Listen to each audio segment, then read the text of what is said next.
Hello. Now, good morning.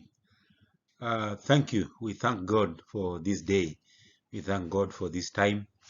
We are once again meeting today to continue with our course, Diploma in Security Management at the Brand Institute of Forensics and Security.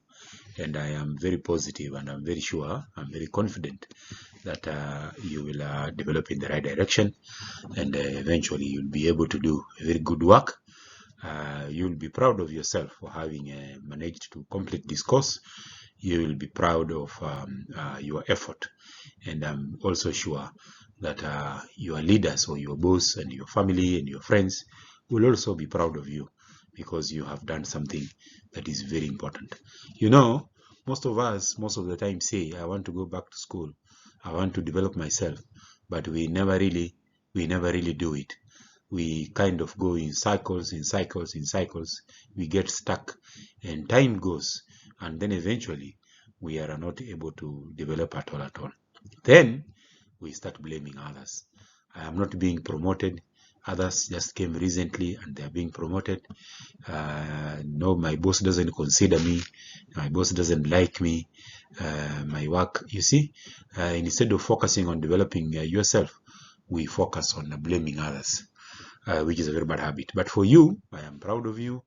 I am happy that you are able to wake up very early in the morning every Saturday and to attend a class. So I wish you can clap for yourself.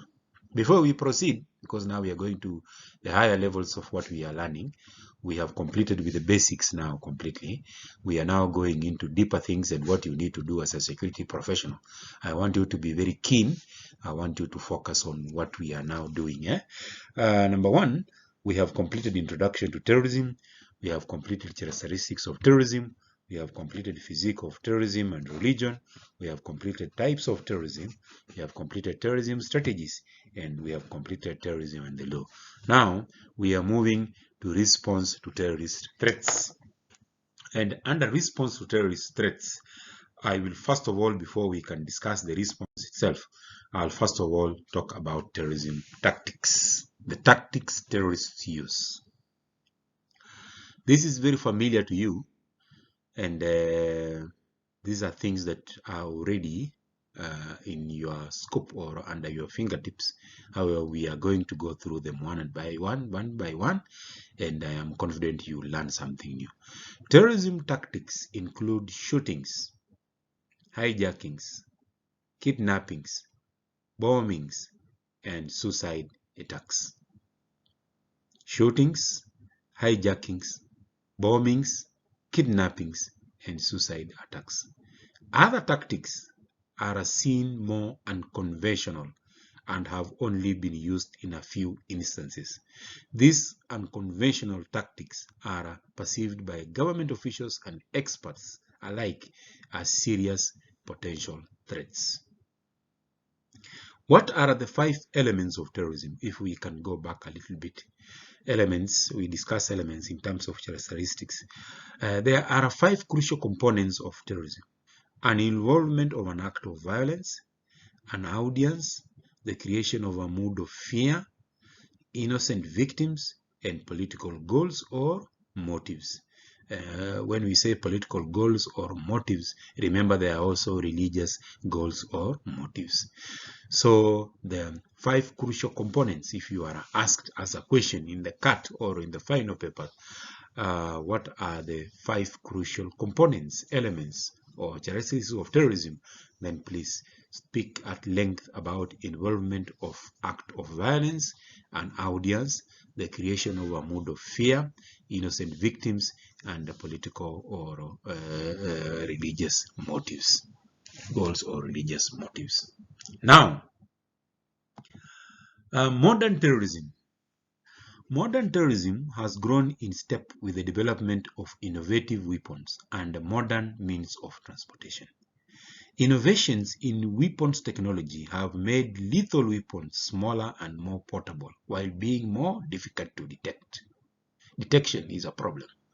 The modern transportation industry not only enables terrorists to transport destruction throughout the world, but also poses vulnerable targets for terrorist attacks.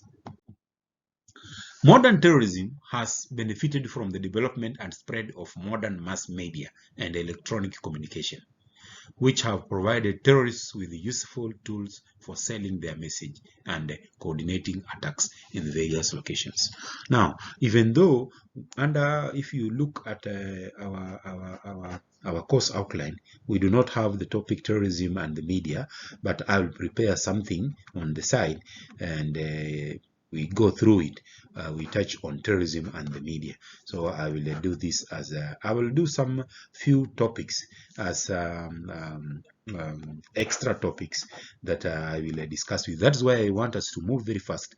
That if we can cover 2 lessons every week, the weekend Saturday, then we will have time for me to share with you the knowledge that I have regarding these things. So I'm going to talk about terrorism and the media as a supplementary topic another day. Also, I want to mention that I directed that if you have any concerns, if you have any questions, you are free to connect with me. I am a person who operates on an open door policy because I like sharing the information I have, because I know at the end of the day I can help my country, I can help the world by sharing the little information that I know about terrorism. So if you have any knowledge or any question or any concern, as I said earlier, please share it with your class rep, Lumasai, and then have these things sent to me. Have them sent to me, then I'll prepare an audio and response to that. I think that one is clear. Tactic number 1, bomb attacks. Bomb attacks. Tactic number 1 is bomb attacks. And I want you to remember what has happened in Kenya when we talk about these things, and what has happened in US and also other countries. Bomb attacks. Generally, bombing accounts for the majority of terrorist attacks, although there are changing trends. There are changing trends. For example, in 2012, in the European Union, according to Europol 2013 report, terrorists made use of firearms and indicatory devices with greater frequency than improvised explosive devices, IEDs. We are also going to learn something about IEDs, improvised explosive devices. The drop in the use of IEDs may be the result of law enforcement activities to impede terrorist access to explosives. So we can agree that the law enforcement agencies are doing a commendable job all over the world. Law enforcement agencies are doing a commendable job. Even though most of the private citizens are ready to condemn and to blame and to accuse law enforcement, but from my perspective, I know law enforcement, they are playing a very important role. The challenge is that law enforcement cannot share the job that they are doing, so the public doesn't know. So the public thinks that law enforcement, they are doing nothing. But honestly, law enforcement are playing a very big role. As you see in the report by Europol, the drop in the use of improvised explosive devices may be the result of law enforcement activities to impede terrorist access to explosives. Explosives and chemical precursors to produce homemade explosives, HMEs, and suspects in possession of them are regularly identified during police counter-terrorism operations in Europe. In Europe, they are readily identified. Even in Kenya, our police force has foiled a lot of terrorist attacks by actually identifying these suspects or these terrorists when they are in the intelligence gathering phase and when they are planning for attacks. Our forces have been able to prevent attacks in our republic, many attacks that you might not know of and you will never hear of, because this work is also about intelligence, it is also about confidentiality, it is also about secrecy. So most attempts that have been foiled, you will never know about them, but I can tell you for sure our forces are doing a commendable job. Constructing IED. FEMA is an organization in the United States that deals with also counterterrorism. FEMA notes that the explosive threat is particularly insidious because all of the ingredients required to assemble and improvise explosive devices are readily available at a variety of farm and hardware stores. A variety of farms and hardware stores. Talk of nails, talk of pipes, talk of these elements used in explosives, talk of even normal fertilizer, talk of other readily available items that can be used to construct an IED. Furthermore, instruction manuals for the production of homemade improvised explosive devices and improvised explosive devices are readily available on the internet. Social media, readily available on the internet. Social media, it teaches you how to make even a bomb. And now this is the side that we said it plays is a double-sided sword. Common forms of bomb attacks. The simplest is usually a hand-delivered IED, whereby a device is left in a target location, perhaps disguised in the form of a bag. You remember what happened at Ambassador bus stage? An improvised explosive device was left in a bag. One person died in the incident. I will also do some a small presentation on case studies. We are going to do some case studies.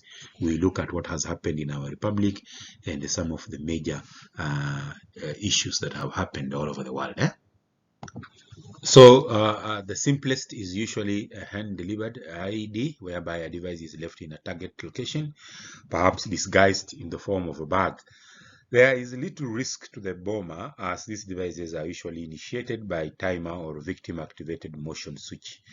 The favorite of bombers is the vehicle-borne improvised explosive device, VBIED, as these have the capacity to cause significant casualties and a large radius of devastation. What happened at the American Embassy downtown Nairobi was a vehicle-borne improvised explosive device. I can tell you we are very lucky because some of the Marines who are manning this embassy, when they saw the vehicle truck approaching the ramp, and they wanted to take the terrorists wanted to take the vehicle-borne improvised explosive devices to the basement of the American Embassy building, I think Nairobi would have been a really problem for us.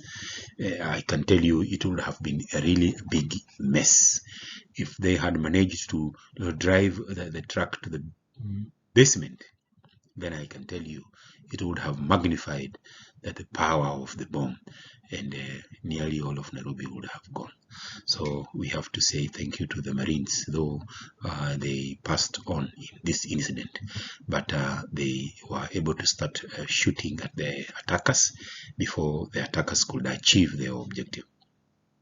They are usually activated by timing device unless driven at the target in a suicide attack. I will show you what I mean by this when we do the case studies. Explosives. Traditional small ammunitions and improvised explosive devices are among the most common agents used in terrorist actions. Explosive devices and arms can be stolen or purchased, as was seen in the 2015 attacks in the Charlie Hebdo magazine in Paris, France. More commonly, they are manufactured as improvised explosive devices and hidden, such as the 1988 Pan Am flight from Lockerbie, Scotland, for the 2004 bombings of the Madrid subway, or the 2013 bombings of the Boston Marathon race in the United States.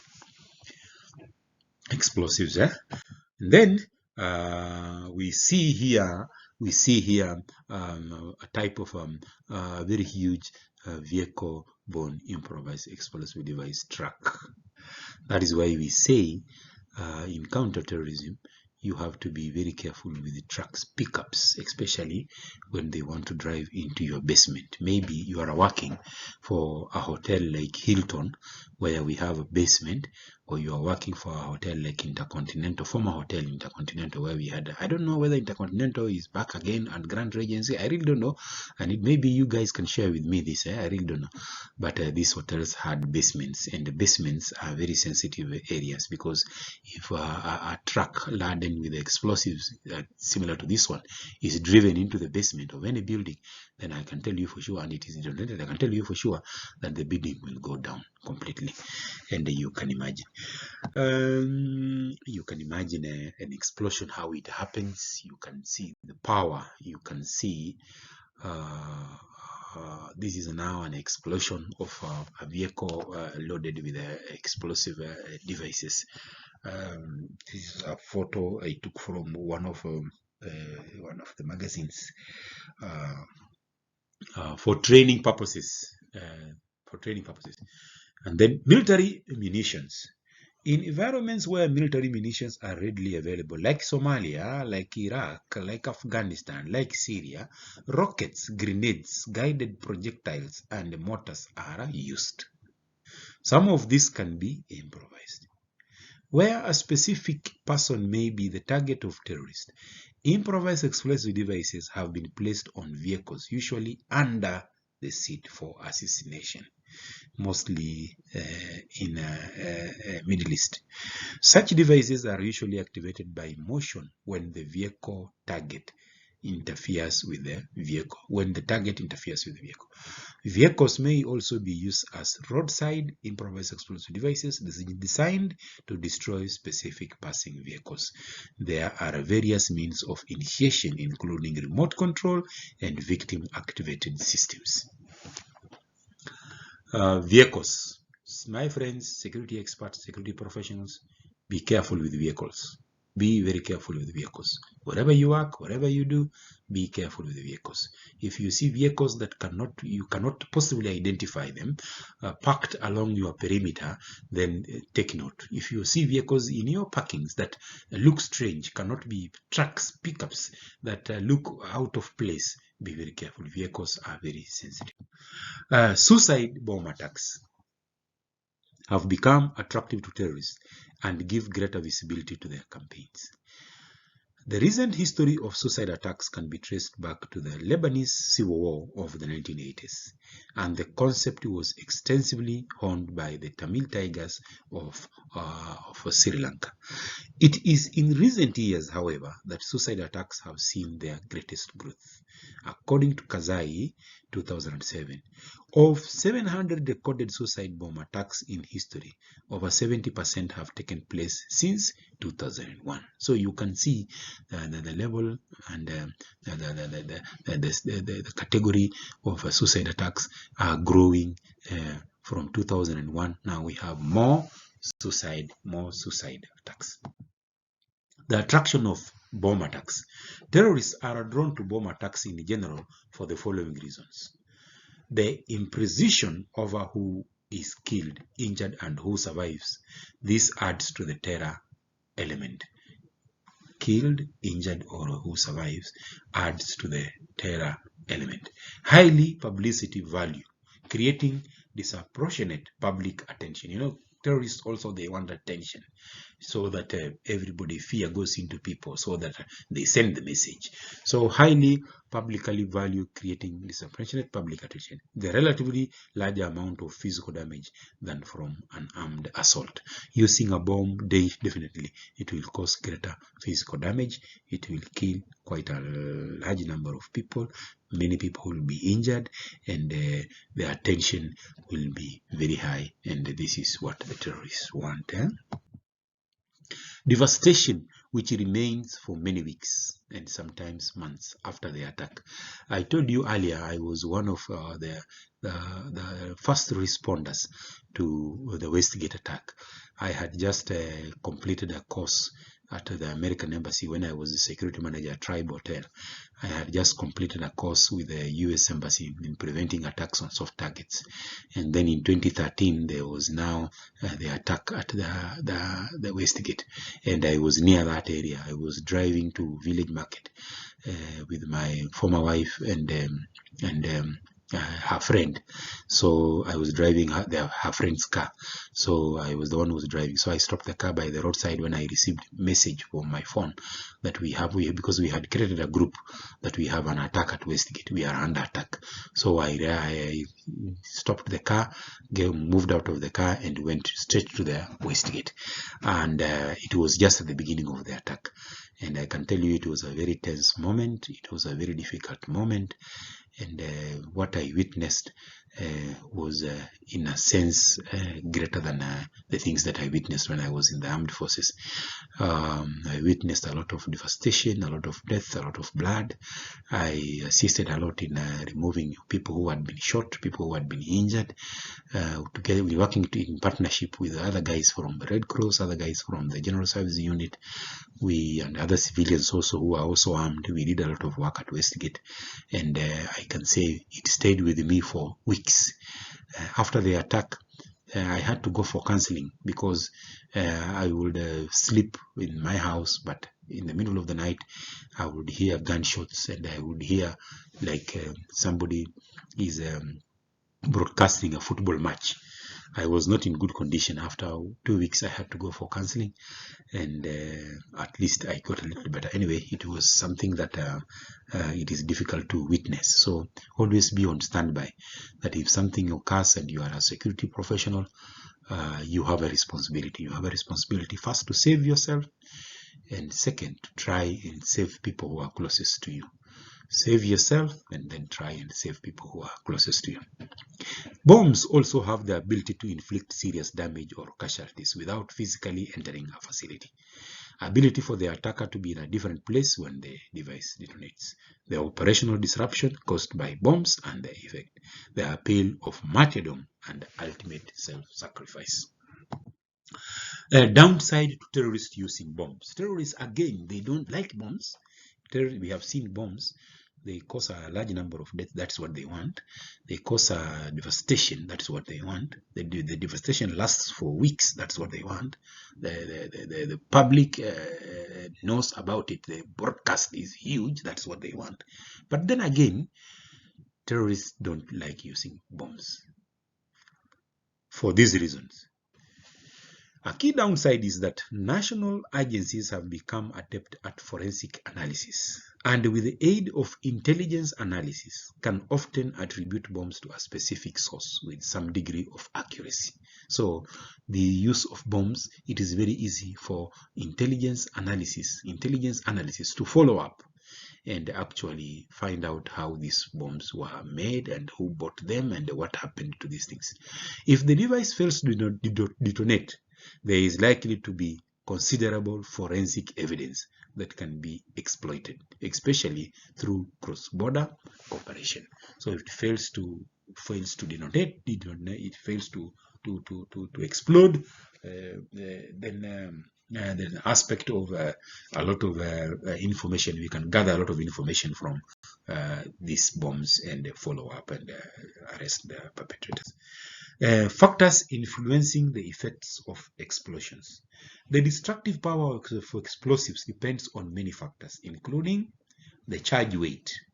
Definitely, if it is a can of soda like this one, and it is another one like this one, then definitely this one, the charge weight here is bigger than the charge weight here.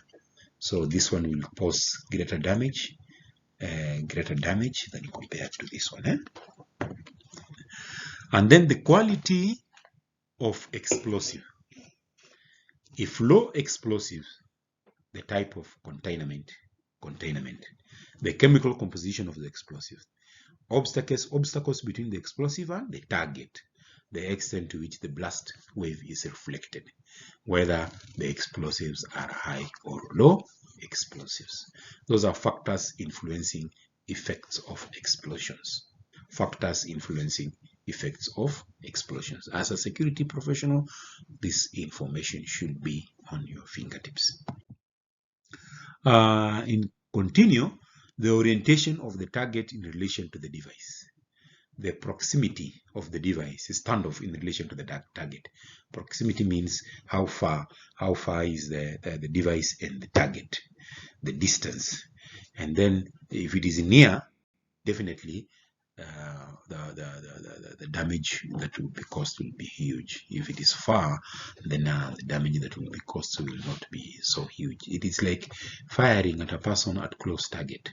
When you fire at a person at close target, the chances of instantly killing that person are very high.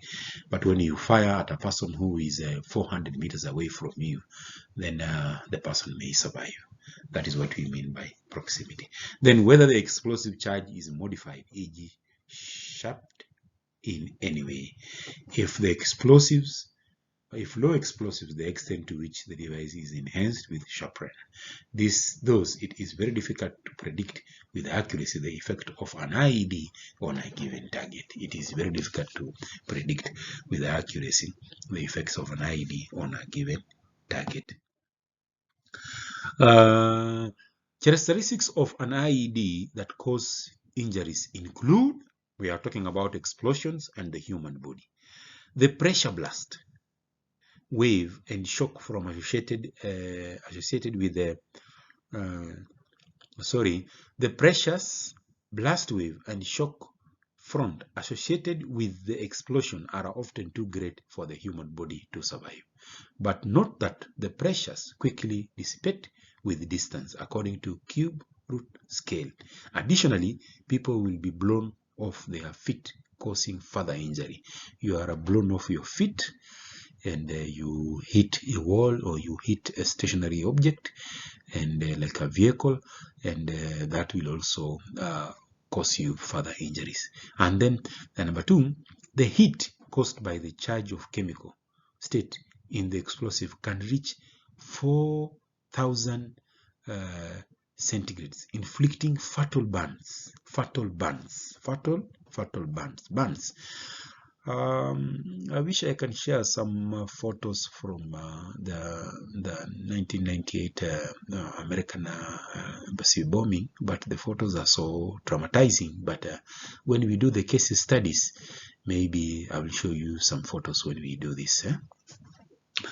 And then the blast injuries we see here, the blast injuries, how they affect types of injuries, and then the distance and other things.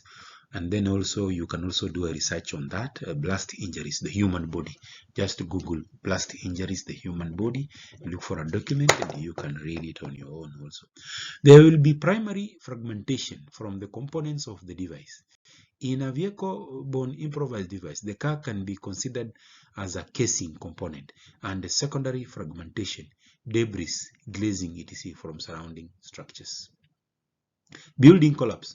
This may be responsible for the greater number of fatalities if a moving vehicle-borne improvised is driven into a building before detonation. As I mentioned, in 1998, had they managed to drive the vehicle into the basement of the former American embassy building, then we would have suffered huge damages. I think the planners also, the government also, I think, missed something. How could they place even the Americans themselves? How could they place the American embassy in the middle of town, of Nairobi town? How could they do this? How could they, knowing that this is a target obvious, how could they put it in the middle of town? And then after the attack, move it to Gigiri area, which is now far away from town. How? That's a question that I usually ask myself many times. Anticipated injuries, emergency planning. Anticipated injuries you should consider in emergency planning include the injuries you should consider in emergency planning. Now, you are a security manager, you are planning your emergency planning at your workplace, you are a security officer, you are participating in emergency planning. Think of these injuries that may be caused from blasts or from bombs. Fatal organ injury from the explosive pressures. Humans in close distance to the detonation of a large high explosive charge are unlikely to be able to survive. They are unlikely to be able to survive. High explosive charge are unlikely to be able to survive. Gas-filled organs will compress and implode under the blast pressures, generating a high mortality rate. In addition, organ tissue will rip apart. Traumatic amputation, either from the distance of the victim to the explosive or from primary fragmentation. Penetration injuries resulting from primary fragmentation. Burns, crushing or other injury from the effects of building collapse and secondary fragmentation, e.g. glass. Toxic gases in dust, which if not fatal may cause chronic health problems. Remember, crushing or other injuries, we say e.g. glass. You remember the bell-bottom house, the cooperative bell-bottom house. Most of the people who suffered injuries in the 1998 blast at Nairobi was a result of glasses from this building falling and injuring people, and some even were cut into pieces by these huge glasses. You can imagine the number of glasses used in the construction of these buildings. Glass. So crushing or other injury from the effects of building collapse and the secondary fragmentation. Energy translation injuries. When the body picks up energy of the blast and is thrown into the air and falls. Energy translation injuries. Concussions. Long-time psychological damage. Impact injuries caused when the blast throws a victim into another object, i.e. fractures, amputation, and trauma to the head and neck. When we continue with anticipated injuries, we see thermal injuries caused by burns to the skin, mouth, sinus, and lungs. And then we have other injuries including exposure to toxic substances, crash injuries, and aggravation of pre-existing conditions, asthma and congenital heart disease, etc. Protection basics. Now, protection basics, this is where we are now. Developing protection against bomb attacks requires the application, first and foremost, of the following two principles. This is the two principles, and then there are the second, others will follow. So protection basics. As a security manager, as a security officer, as a private security leader, this is now your work. Create the maximum possible distance between the weapon and the target. For example, create maximum possible distance between the weapon and the target. For example, you have been given a job, you reach out to the facility, you find that the distance from the parking to the main entrance is too close, then you should advise the management, if possible, to relocate the parking because the distance is too small. If there is a vehicle-borne improvised explosive device, then the weapon and the target are just close together. Create maximum possible distance between the weapon and the target. Upon completion of point A, harden the target against residual blast. Harden the target against residual blast. Nowadays, these things are done during constructions. They are done during construction of buildings. Security experts and security consultants are involved in planning a construction of the building together with other engineers. They look at the areas where to place the parking, where to place the back entry, where to place the main entrance, and they consider security factors during planning. And then preventing bombs from entering the site through strong access control. I wish you can come back for another course. We learn about access control management. Preventing bombs from entering the site through a strong access control. And then the ability for early detection of bomb incidents, ability for early detection, and then the development of appropriate response measures, and then careful design of facilities. I said careful design. This is done at a construction area, so it may be too late for you when you arrive at your new workplace. Already these things are in place. You cannot change them, so you have to come up with other measures that we shall look at as we move ahead. And then application of 4Ds. The best principles of crime prevention through environmental design are especially relevant. Fundamentally, defense against explosive threats require a serious application of the 4Ds: deter, detect, delay, and disrupt. These are the 4Ds: deter, deterrence; detect, detection; delay, and disrupt. These are the 4Ds.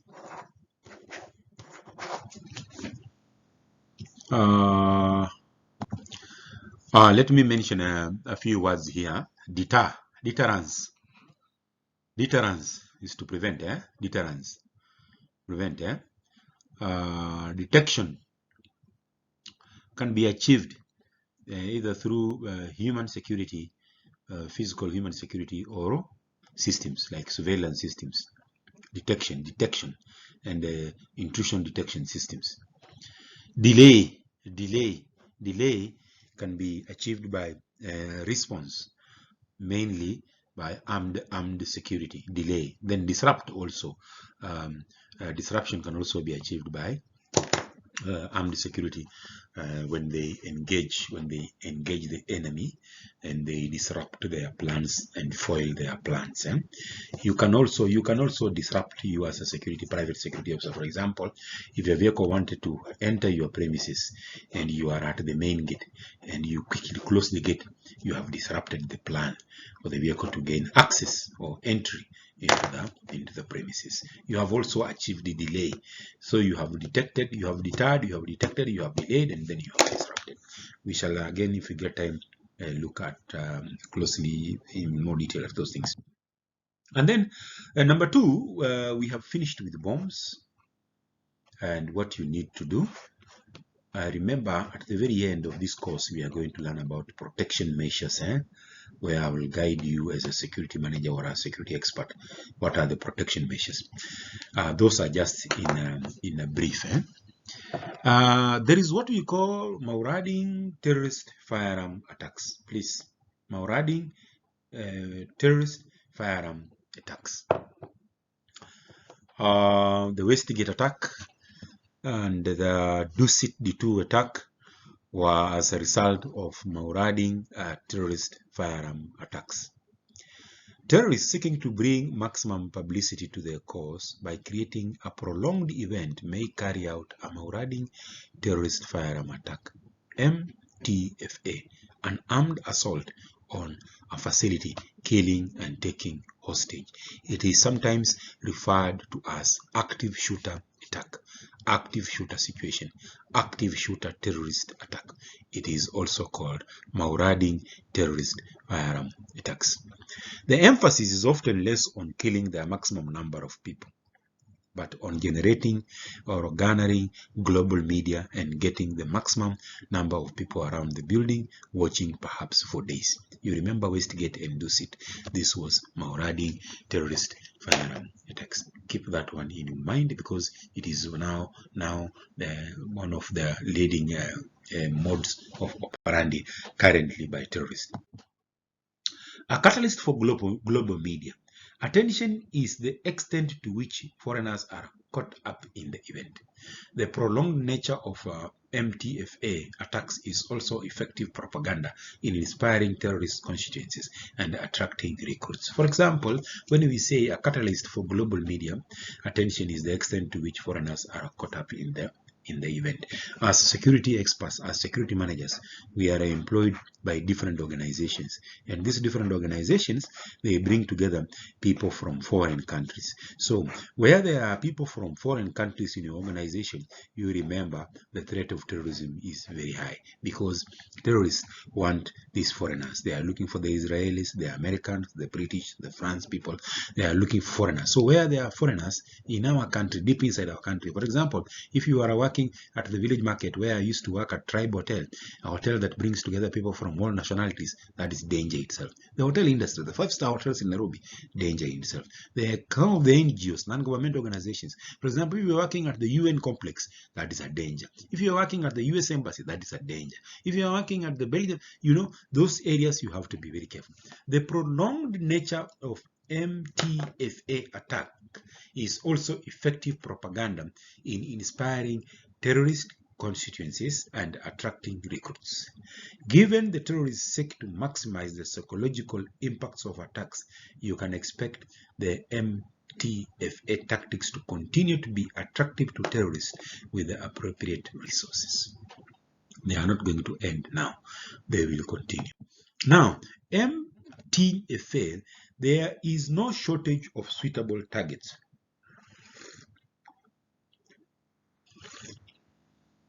Allow me to, though it is not a very good habit, but you can allow me to take a cup of tea as we continue. There is no shortage of suitable targets. Barricade and hostage-taking attacks have been common throughout recent history, dating back to the 1970s. What has changed significantly in most recent years is the desire for martyrdom as an inherent element of the attacker's motivation. The trend towards simultaneous or near simultaneous attacks at different or related locations. The trend towards simultaneous attacks or near simultaneous attacks. Remember 1998 Nairobi bombing and Dar es Salaam, Tanzania bombing. It was simultaneous kind of situation. Soft targets. Typically, soft targets are tourist infrastructure and hotels, railways and aviation, shopping malls, theaters, places of entertainment, carnivals, sporting events, and major public events.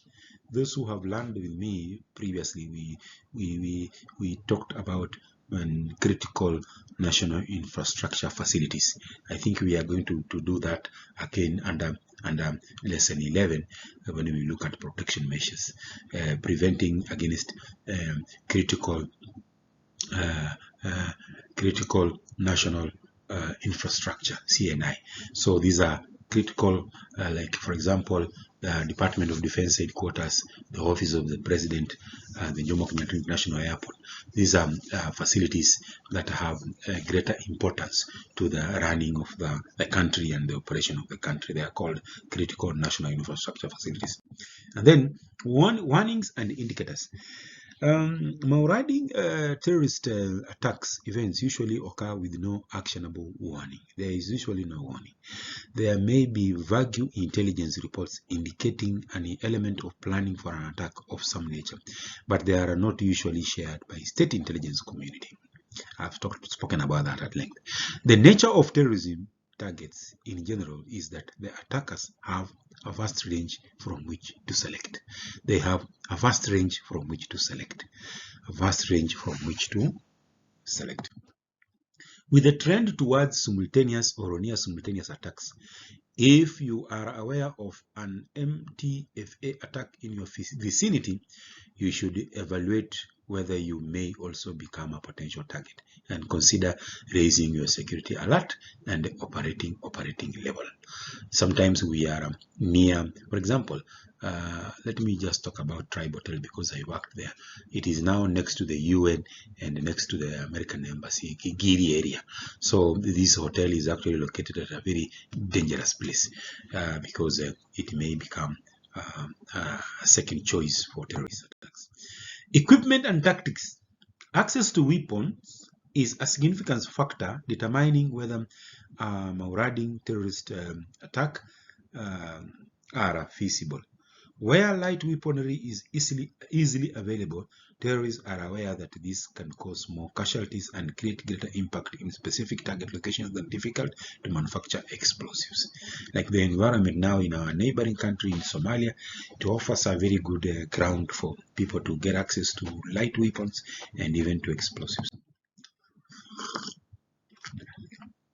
And then with these attacks also, the attackers will likely not only be equipped with firearms, but will have communications, possibly to associates engaged in near simultaneous attacks elsewhere, and also explosives. It is conceivable that they will wire up hostages to explosives.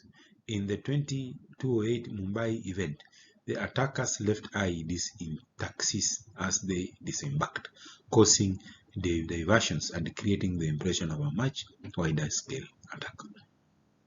Read about also the Mumbai hotel attack, Taj Mahal. And then reconnaissance. It is likely there will be pre-attack reconnaissance. Now, this is where also security officers will play a very big role, because if we pick this reconnaissance, if we pick these surveillance indicators, then we can easily be able to bring the matter to the attention of the police, and the police can follow up, and these attacks can be foiled. It is likely that there will be pre-attack reconnaissance of targets to establish patterns of operation, potential defense positions, and inherent weaknesses. Detailed information on the site plans and site operations will be sought by and may be available via internet. Remember also the internet. You go to the internet, you Google a particular organization, you can get their site plans and you can get their site operations. Everything is possible on the internet. There is significantly more of this kind of material available through the internet than can be found by a single Google top level search. The internet, I'll not talk about that another day. On the ground, reconnaissance may also provide an opportunity to pre-position stockpiles of supplies. This could also be facilitated by an insider as part of the reconnaissance. Terrorists may seek to gain information about the presence of foreigners. Westgate, remember, there were reports that the terrorists had already they had a shop there. So slowly they were arming, they were putting their arsenal together without anybody knowing. They were bringing guns, they were bringing ammunitions, they were bringing explosives and stockpiling into the shop during normal operation. So when they finally decided to attack, they already had explosives and the weapons inside the mall itself already. So you can I think you can remember that I said, as a security person, you have to be very proactive. You have to patrol, you have to check these areas, you have to monitor these people closely. You have to keep your eyes open, you have to pull your antennas up. You have to be always on alert. You have to be always on alert. Me, when I am traveling from one country to the other, I never sleep on the planes. Most people are usually sleeping, but I find it difficult because my security mind cannot allow me to sleep. When I'm flying from Nairobi to Amsterdam, I stay awake all the time. I will sleep during layover is when I can close my eyes. So you as a security officer, you have to be very sharp. You have to be very sharp. You have to be very sharp. You have to be always on standby. You have to always monitor what is happening around you. Never take anything for granted, and don't trust anybody. Don't trust anybody, my friend. People are very strange. People are very secretive, and you never know what is going on behind their mind. And you never know who exactly you are dealing with, especially at the workplace, especially during travel, especially during sports, especially during social events, a wedding, when we go to weddings, when we go to pubs to watch Manchester United and Arsenal.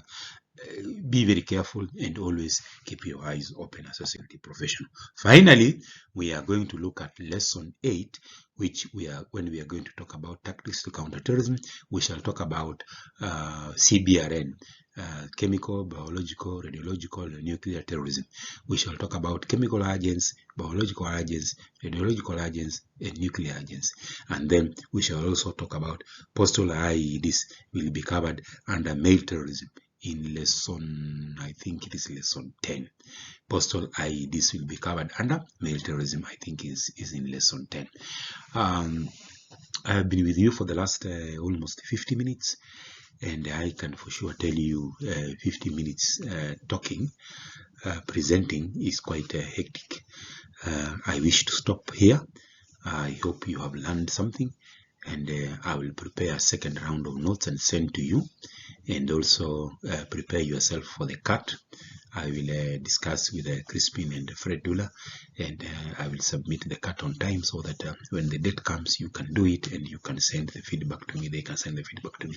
For the assignments, please work on them, send them to me for those who have not. Yeah, that's just a reminder. And for concerns, for questions, please share with the class rep, and then class rep, you can send them to me. I'll prepare a presentation covering the same. Thank you very much, and bye-bye. Until next time. Bye-bye.